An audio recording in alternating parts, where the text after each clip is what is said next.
May San Mateo. Ito yung client natin, H100, and then si Bossing. Ayan, nakita niya kasi yung video na ginawa natin about dito sa JBL na to. Ayan, umorder din siya. So papalitan din natin yung H100 niya mamaya niyan.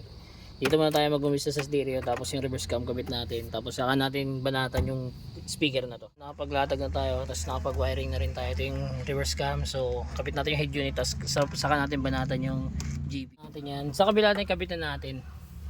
Nasa loob na yung JBL yan. Tapos yung tweeter na rin kabit na natin. Kabila naman. Tapos ito yung paglalagyan ng speaker niya, tapos na rin natin. Kasi size 4 lang yung stock na ito. Gagawin natin size 6. Naikabit na natin yung JBL dito sa kaliwang part. Yung isa doon, okay na yun. Ito na lang. Tapos tweeter kabit natin. Tapos testing natin ulit. Working na yung tweeter. Working na rin yung speaker. Naka-radio lang. Tapos na yung mag-install nung 7 inches Android. Kasama pa rin sa package yung reverse camera. Ayan, H100 nga pala yung client natin. Inabutan na tayo ng dilim dito sa San Mateo. Tapos naikabit na rin natin yung JBL. Ito yung tweeter. Nandun sa kabila yung isa. Ayan. Tapos nasa loob na yung mismong speakers. So testing natin siya. Ayan.